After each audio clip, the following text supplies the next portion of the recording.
buenas noches, que el Señor les bendiga. Otra vez damos gracias al Señor que nos permite nuevamente poder compartir esos estudios bíblicos, y a usted que nos permite entrar en su hogar. Muchas gracias, de verdad agradecemos mucho que usted nos sintonice y nos permita entrar a su hogar con la palabra del Señor. Estamos en el libro de Lucas. Recuérdese que hemos estado trabajando, estudiando en el libro del Evangelio de Lucas. Recuérdese que Lucas no fue apóstol del Señor Jesucristo. Él fue un compañero del apóstol Pablo en los diferentes viajes misioneros. Sin embargo, él escribe un evangelio y lo escribe haciendo múltiples investigaciones, entrevistas con aquellos que estuvieron cerca del Señor, con los apóstoles mismos que conocieron al Señor Jesucristo, y él hace muchas investigaciones, y por eso llegamos a tener este evangelio hermoso y precioso, como todos los demás, ¿verdad? Pues estamos en Lucas. Recuérdese usted que la semana pasada estábamos hablando en el rechazo que tuvo el Señor Jesucristo, debido a que él, pues obviamente se proclama en ese momento como Mesías, pero también proclama el hecho de que ha venido no solo para los judíos, sino también para los gentiles, y que a los gentiles es necesario que les predique. Así que los judíos se ponen sumamente molestos y tratan de matarlo, y leímos eso la semana anterior. Hoy vamos a continuar, y he querido más o menos como hablar del tema, lo que el Señor rechaza y lo que el Señor acepta. Y vamos a ver una serie de milagros que a nosotros nos ilustran perfectamente lo que el Señor ama, lo que el Señor da, lo que el Señor espera también de sus seguidores, de aquellos que le aman y de los que le buscan constantemente. Así que vamos a Lucas, el Evangelio según San Lucas, en el capítulo 4, y vamos a iniciar en el verso 31. Y vamos a leer primeramente hasta el versículo 37. Y oiga lo que dice la palabra del Señor. Descendió Jesús a Capernaum, ciudad de Galilea, y les enseñaba en los días de reposo. Y se admiraban de su doctrina, porque la palabra era con autoridad. Estaba en la sinagoga un hombre que tenía un espíritu de demonio inmundo, el cual exclamó a gran voz diciendo: déjanos, ¿qué tienes con nosotros, Jesús Nazareno? ¿Has venido para destruirnos? Yo te conozco quién eres, el Santo de Dios. Y Jesús le reprendió diciendo: cállate y sal de él. Entonces el demonio, derribándole en medio de ellos, salió de él y no le hizo daño alguno. Y estaban todos maravillados y hablaban unos a otros diciendo: ¿qué palabra es esta que con autoridad y poder manda a los espíritus inmundos y salen? Y su fama se difundía por todos los lugares de los contornos. Ahora, vemos aquí un primer milagro, luego que el Señor Jesús es rechazado. El Señor obviamente va a Capernaum, que es un lugar de Galilea, y dice que todos los días de reposo el Señor Jesucristo les enseñaba. Obviamente les enseñaba sobre la ley, y hablaba también sobre el evangelio que él venía a predicar y sobre el cual él iba a basar toda su vida. Hay algo interesante, dice que se admiraban de su doctrina porque su palabra era con autoridad. Ahora, hay algo de notar aquí. Lucas constantemente nos va a hablar de la autoridad del Señor Jesucristo. Recuérdese que antes también, cuando él es rechazado, él nos habla que cuando es rechazado en Nazaret, habla que él estaba enseñando con autoridad, como quien tiene autoridad, dice Lucas. Ahora aquí dice que enseña con autoridad, y esta es una de las claves, es uno de de una de las características del Señor Jesucristo. El Señor Jesucristo habla con autoridad. ¿Por qué? Porque está hablando de algo que Él conoce, de algo que Él sabe, de algo que Él verdaderamente vive. Y por eso es que Él habla con autoridad del Evangelio y habla con autoridad de las Escrituras. Y todos se admiraban. Ahora, es interesante, ¿por qué se admiraban que el Señor Jesucristo hablara con autoridad? Sencillo, porque en ese momento aquellos que enseñaban la Escritura, aquellos que enseñaban la palabra del Señor, fueran fariseos, fueran cualquiera que llegara y enseñara la palabra del Señor, obviamente no tenía, y escúcheme bien esto, no tenía la autoridad requerida para enseñar los principios divinos. Por eso es que ellos se maravillaban de la enseñanza y se maravillaban de la autoridad que el Señor Jesucristo tenía. Ahora, fíjese que eso es importante para nosotros hoy en día. Es muy importante para nosotros. La verdad es que la autoridad, hermano, se gana. ¿Cómo se gana? En la palabra del Señor dice que mediante la obediencia. ¿Obediencia a qué? Pues obediencia a la misma palabra, los principios del Señor. Que usted y yo seamos obedientes a todo lo que el Señor demanda, a todo lo que el Señor indica. Uno de los graves problemas es que muchas veces aquellos que enseñamos la palabra del Señor queremos tener como que un pie en el mundo y un pie en el Evangelio, y eso no se puede hacer. Definitivamente no se puede hacer. A mí me encanta en Apocalipsis cuando el Señor Jesucristo dice: o eres frío o eres caliente, no puedes ser tibio. Porque ¿qué hace el Señor con los tibios? Dice: te vomitaré de mi boca. Entonces es importante que nosotros no pretendamos, óigame esto, no pretendamos ser cristianos mediocres, ser cristianos tibios, porque eso no existe. O somos cristianos o no lo somos. Por favor, hermano, eso sí es importante que nosotros lo entendamos y lo comprendamos. O somos creyentes o no somos creyentes. Ahora, ¿dejamos de pecar? Obviamente que no. La palabra del Señor, Juan dice: si nosotros decimos que no pecamos, le hacemos a él mentiroso. Entonces, ¿dónde está la autoridad? Mire, la autoridad está en la humildad que nosotros tenemos. Que en el momento de cometer un pecado, todo pecado es aquella desobediencia en contra del Señor, en contra de su palabra y sus mandamientos. Cuando cometemos nosotros un pecado, con humildad llegamos delante de Dios pidiendo perdón, retribuyendo el mal que hemos hecho, y entonces seguimos adelante. El problema es que muchas veces queremos vivir en el pecado, mantenernos en el pecado y seguir todavía como que viviendo en un evangelio, permítame decirlo, barato, sin compromiso. Y entonces eso es lo que el Señor no le gusta, y eso no nos da la autoridad. Al contrario, eso nos quita a nosotros autoridad. Ahora es interesante que dice que en la sinagoga había un hombre. Estaba en la sinagoga un hombre que tenía un espíritu de demonio inmundo, el cual exclamaba a gran voz diciendo: déjanos, ¿qué tienes con nosotros, Jesús Nazareno?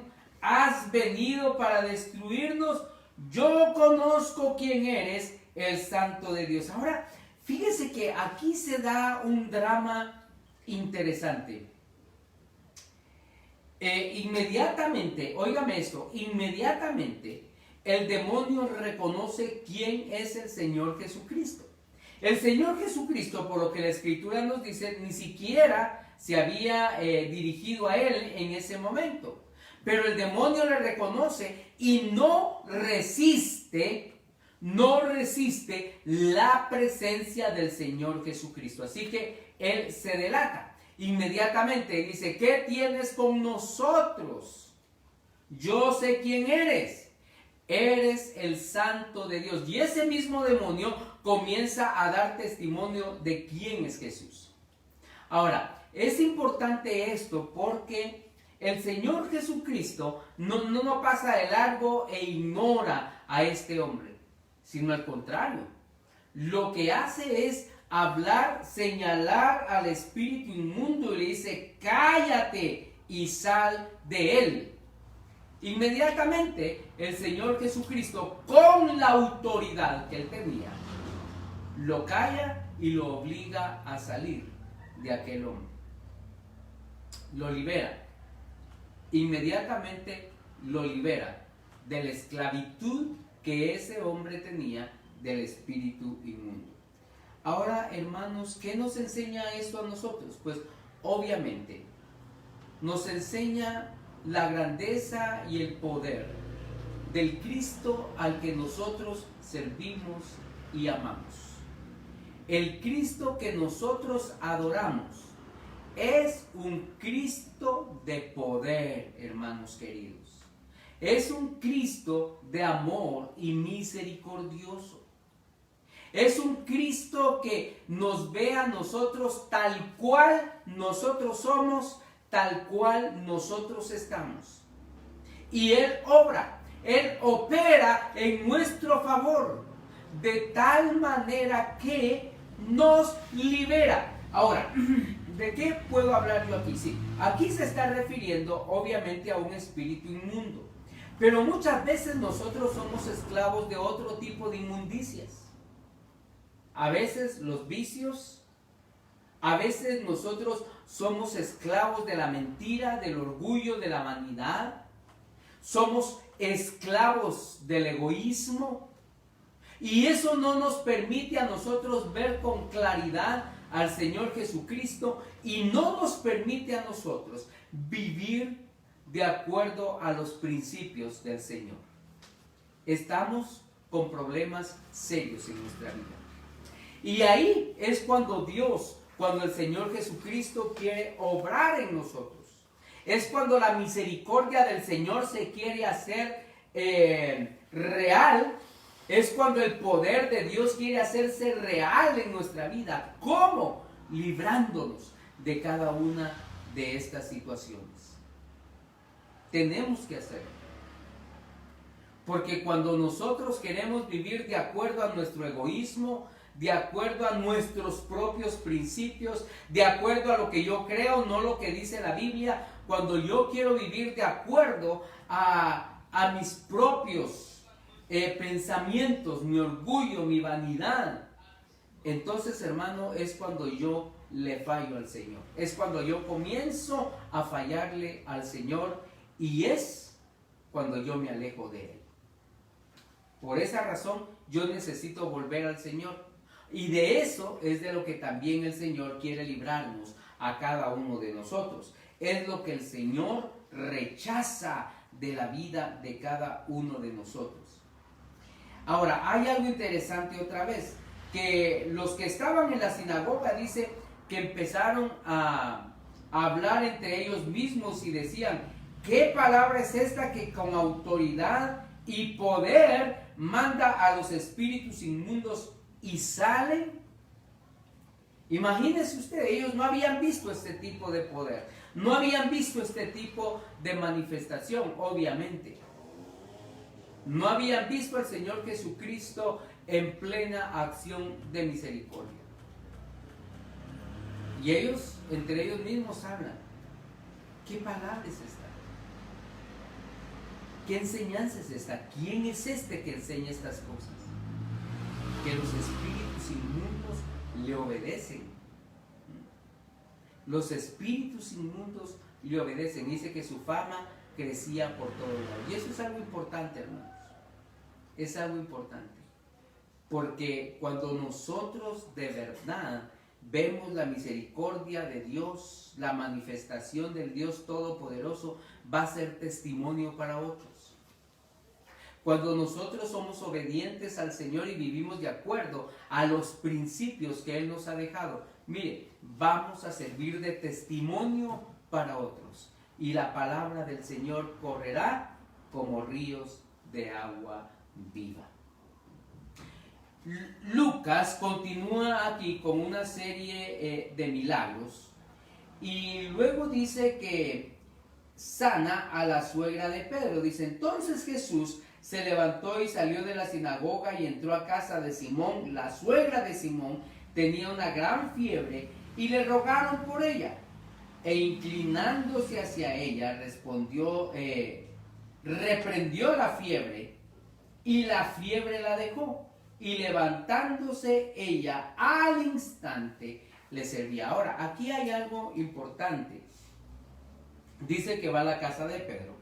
La suegra de Pedro estaba enferma, una fiebre muy alta, me imagino yo. Dice que tenía una fiebre muy fea. E inmediatamente dice que le ruegan al Señor por la suegra de Pedro. Y el Señor se inclina ante ella, reprende la fiebre y la sana. Y dice que la mujer se levantó inmediatamente, y entonces le servía.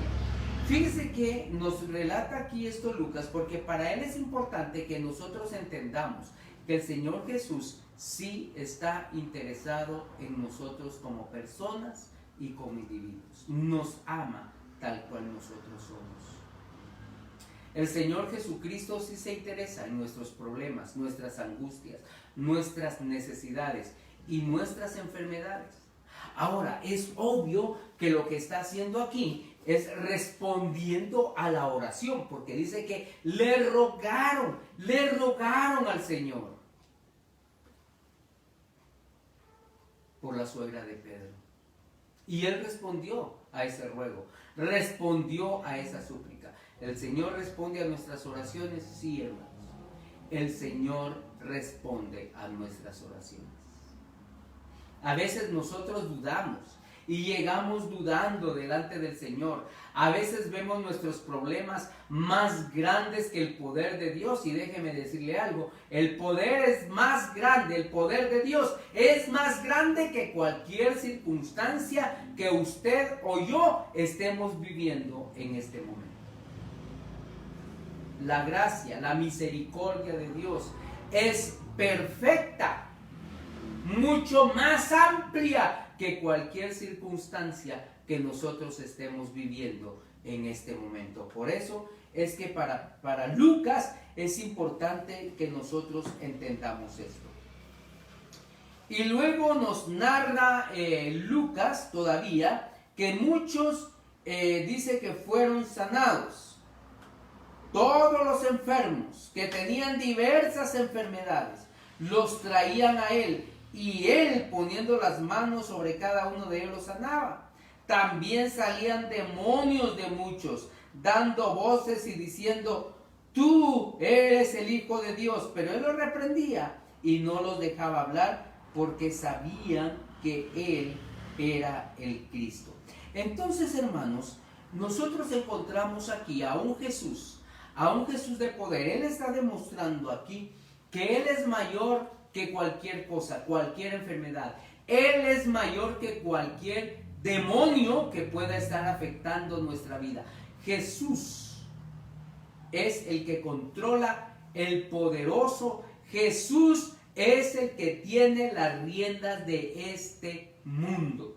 Aunque a veces no nos parezca, el Señor Jesús tiene el control.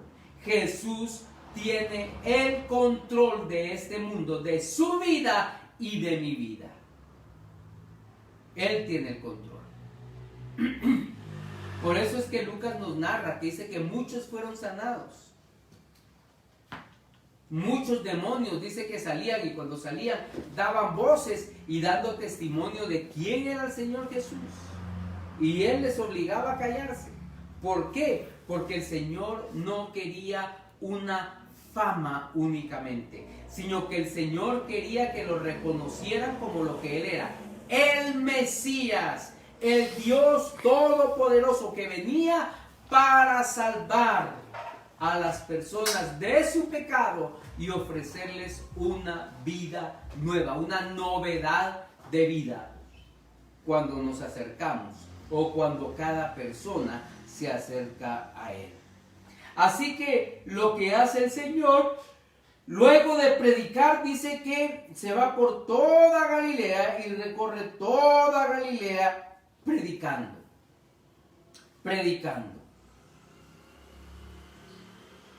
Y luego dice que estando en Galilea, la gente lo detenía y no le dejaba ir, no quería que ellos se fueran, pero Él les dice algo importante. Es necesario que también en otras ciudades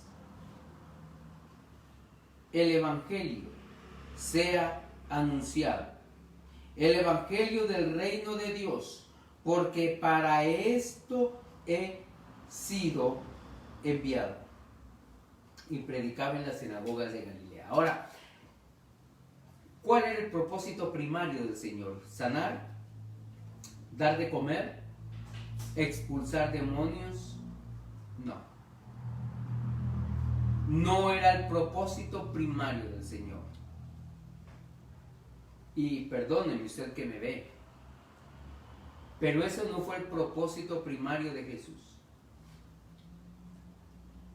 El Señor Jesús, su propósito primario fue predicar las buenas nuevas de salvación. A eso vino el Señor. Al Señor le interesaba más que la gente conociera quién era Él y el evangelio, el novedoso evangelio que venía para ofrecer vida eterna, vida abundante a todos aquellos que creían en Él. Hoy por hoy, hermanos, yo creo que este es un llamado fuerte a la iglesia cristiana. Yo creo, y perdón con muchos hermanos, quizás difieran conmigo, pero yo creo que la iglesia cristiana en la actualidad está perdiendo el rumbo. ¿Por qué está perdiendo el rumbo? Porque se están yendo únicamente a la expectativa humana más que a la expectativa espiritual, a la expectativa divina. Hoy muchas iglesias están más interesadas en la sanidad y la prosperidad, la sanidad de los cuerpos físicos y la prosperidad de las personas, en lugar de pensar más allá de eso. El Señor Jesús no vino para eso específicamente. Por supuesto que en su ministerio lo hizo, y por supuesto que en el ministerio de la iglesia sí puede haber sanidades, pero hermanos queridos, no es el fundamento. Lo primordial, lo que la iglesia le corresponde hacer hoy es proclamar y predicar el evangelio del Señor Jesucristo a toda criatura, y estamos perdiendo de vista esta realidad. Nos estamos yendo únicamente por aquellas cosas que son convenientes y por aquellas cosas que nos interesan. Pero el Señor Jesús nos mandó a nosotros a predicar. Es lo que hace acá. Fíjese, si usted se da cuenta, dice que Él antes de sanar enseñaba. Lo que hacía era predicar el evangelio, dar las buenas nuevas, y luego entonces liberaba o sanaba. Pero el interés del Señor básico y supremo era la predicación del evangelio a toda criatura. Yo creo que es algo que nosotros debemos entender, algo que nosotros debemos comprender. La iglesia no puede seguirse desviando. La iglesia debe volver a sus principios, a sus bases, a su fundamento, a su razón de ser. Si las vidas van a cambiar, y en el cambio que las vidas se den, en la transformación de las vidas, entonces van a mejorar. Sí, van a mejorar en todo, en su economía, en sus relaciones, en su profesión, van a mejorar en todo. Pero ¿qué es lo primero que deben de hacer? Transformación de la vida mediante el poder del Evangelio. Hoy parece como que lo único que queremos transformar es el bolsillo, y después la persona si quiere cambia, si no quiere no cambia, y estamos haciendo cristianos que no se comprometen, que no tienen compromiso para hacer las cosas tal cual Dios las quiere. Como yo digo muchas veces, están haciendo evangélicos light, no hay compromiso, pero sí quieren recibir, y ahí tenemos problemas. Lo que el Señor nos enseña aquí en Lucas, en este pasaje, es que lo que Él rechaza es la falta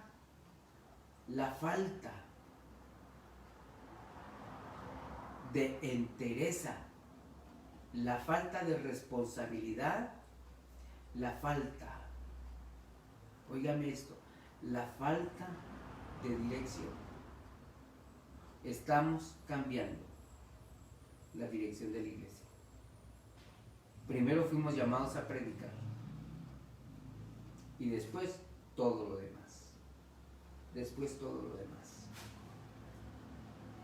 El Señor mostró su poder y lo sigue mostrando. El Señor sigue haciendo milagros, claro. Yo creo en ese Jesús de milagros. Yo lo creo. Pero no creo que el ministerio de la iglesia sea solo de milagros.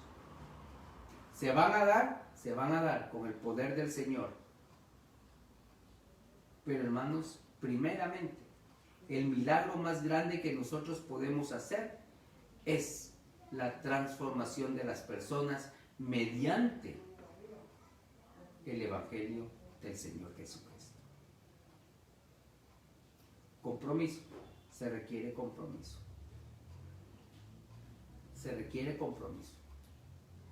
Eso significa que yo estoy constantemente buscando la palabra del Señor y buscando oportunidades para hablar del Señor a toda criatura, a todo aquel que quiere escuchar.